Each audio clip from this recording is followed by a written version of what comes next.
Hello everyone, juxtaposition here.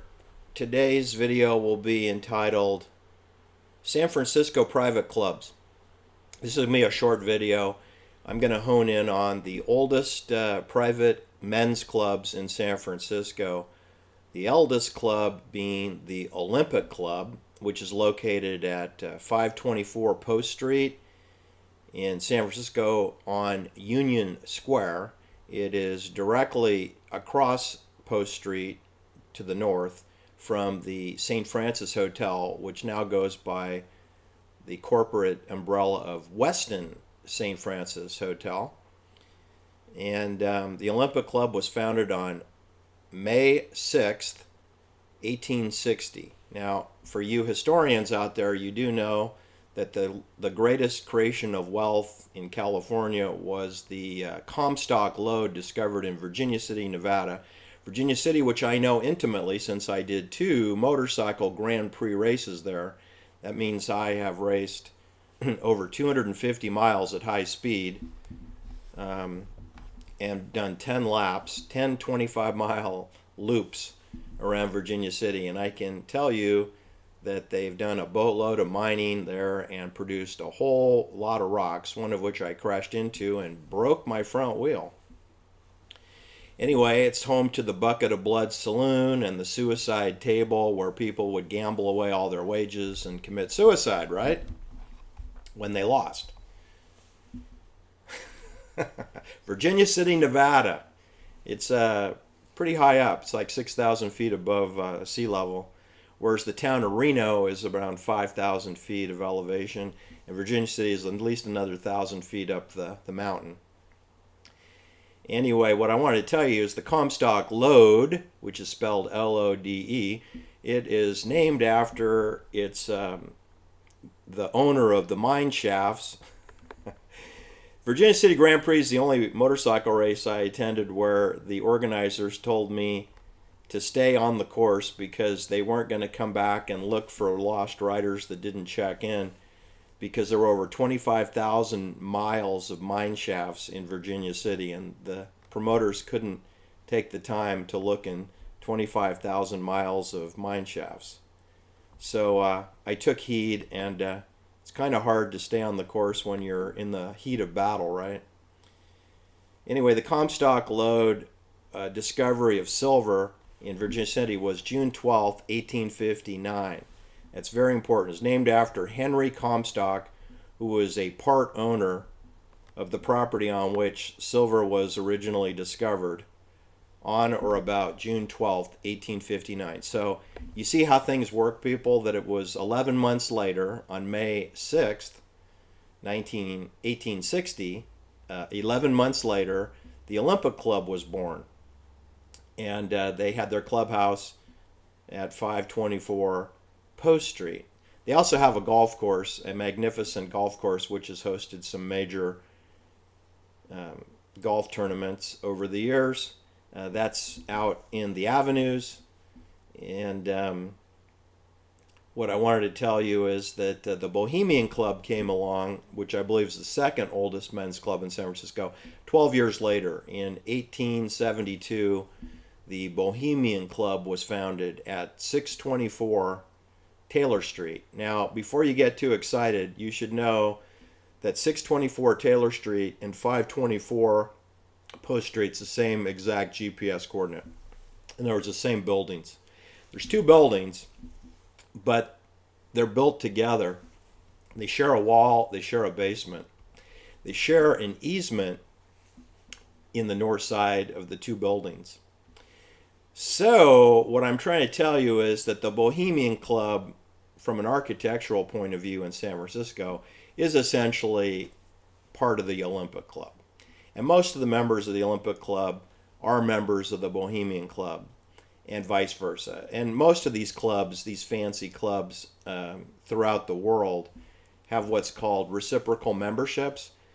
Other clubs in San Francisco, which I'll mention, which are directly up Taylor Street, it's a very steep hill, and a few blocks up the street is Nob Hill on Taylor Street at California, and you will find the Masonic Auditorium there, You will find the Flood Mansion, which is home to the Pacific Union Club. That's a private club. I do believe it's coeducational. In other words, women are allowed now. Initially, all these clubs were male only. Bohemian Club remains male only. You should know that there's the University Club. Again, that's directly up the hill from the Olympic and Bohemian Club, just a couple blocks up the hill up Taylor Street to California. It's where the Fairmont Hotel is. That shares a wall with the University Club.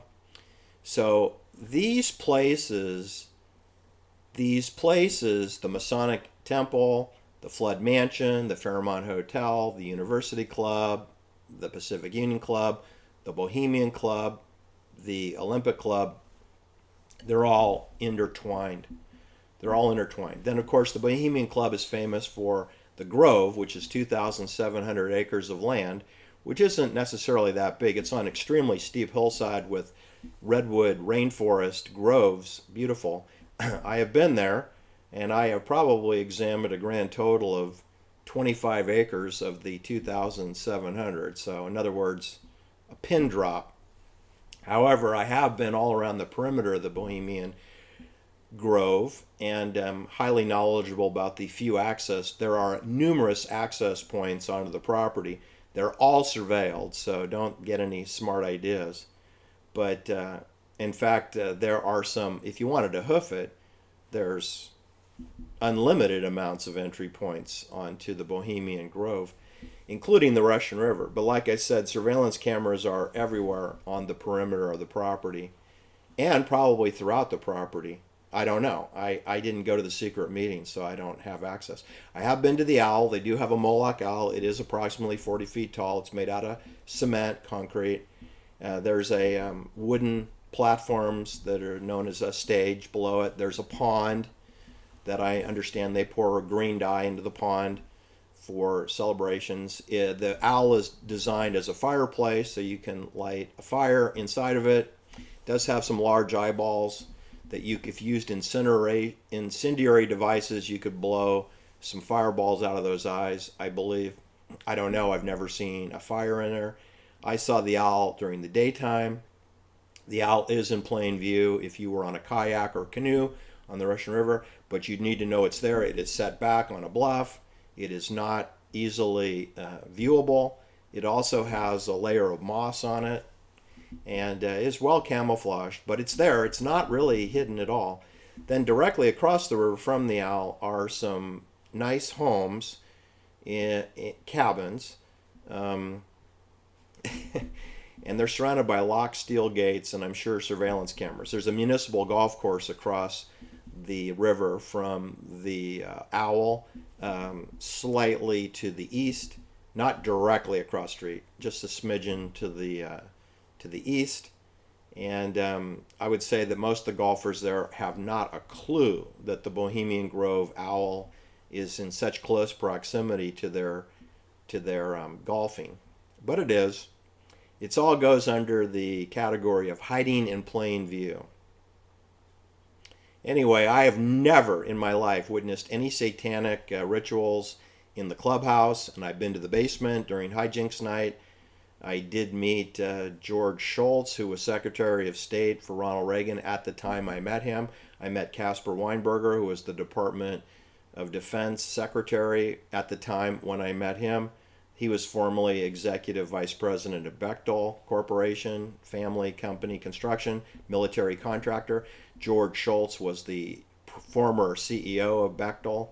That's where those two knuckleheads became, CIA indoctrinated, was through their connections with Bechtel. And then they, of course, were put into our fake government.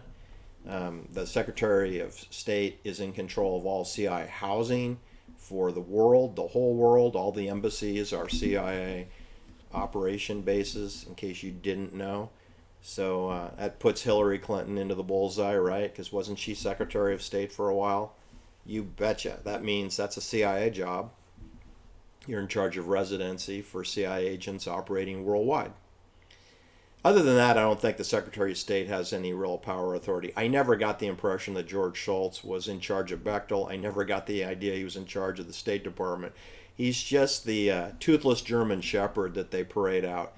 So too with Caspar Weinberg. I thought he was nothing special at all. I met Phil Harris. He was a partner with Jack Benny on, I believe, CBS or NBC, RCA and CBS radio shows. And I couldn't get through my head why an entertainer, band leader like Phil Harris would be at a cocktail party with the Secretary of State and Secretary of Defense, Caspar Weinberger, and George Shultz. But then as I've grown older, I realized that it makes sense now. They integrate all social engineering and banking and fake government are all put together, and that's one of the purposes. There are many purposes of these clubs, but pacification and control is one of them. It's always exciting to be in a privileged, closed society, secret society club. I'm going to say that the Bohemian Club and the Olympic Club and the Knickerbocker Club in Manhattan, New York, they're semi-secret. They're not secret. They're semi-secret. Within the Knickerbocker Club, within the Princeton Supper Clubs, within the Yale Skull and Bones, within the Harvard Club, within the University Club, within the Pacific Union Club, within the cattle ranching societies, then there are secret components within. So there's levels of secrecy. But the idea that the Bohemian Club is a secret society is ridiculous. It's not. It's not a secret. Everybody knows about it, okay? And you know where to find it. I told you, it's 624 Taylor Street, and they won't let you in, unless you have a sponsor with you. But you can read the placard on the side of the wall that reads, "Weaving spiders come not here. Weaving spiders come not here." Now you're open to interpret that. It was told to me by a Scion member, longtime member, whose father was a member of the Bohemian Club, and his father helped get the land for the Bohemian Grove, so he's kind of important. And he just told me that the Bohemian Club believes that entanglements are incompatible with being free, and a Bohemian is a person who does whatever they want. Now, to be able to do whatever you want, you got to be rich, and you got to not care about other people, right? If you're not going to have any concerns about responsibility, you want to be a Bohemian, it means that you're a careless, wealthy person that can do whatever they want. And it means that entanglements are what a spider is all about, because spiders weave web that entangles man. So they believe in the owl. The owl is the symbol of the cremation of care ceremony that's supposedly performed every July. The last 2 weeks of July, they perform a cremation of care ceremony, and in the front of the clubhouse, they have an owl. Underneath it reads, "Weaving spiders come out here." Owls eat spiders, and spiders weave webs. So that's the solution to the entanglements, is the owl, and therefore the cremation of care are somehow integrated into this mindset. All right. Well, anyway, hopefully I educated you a little bit as to the Comstock Lode, and that it was named after Henry Comstock, and that this is when the Olympic Club was formed within 1 year of the Comstock Silver. They call it the Legacy, the Silver Legacy. They have a casino in Reno called the Silver Legacy Casino, named after the Virginia City Comstock Lode. Henry Comstock. All right, that's it for today. Hope you enjoyed my video. And, if there were satanic activities, do you think I would keep it a secret? No. I have no personal experience with that. I witnessed none of that. And I did see the head of the Secretary of State Department. I met the head of the Secretary of Defense. I met Phil Harris. I met some other celebrities that worked at NBC and were writers for The Tonight Show. At that time, Johnny Carson was the featured host. Johnny Carson did not own that show. It was owned by NBC. NBC Tonight Show. I met writers there. We had an orchestra present. We had George Shultz as master of ceremony during hijink.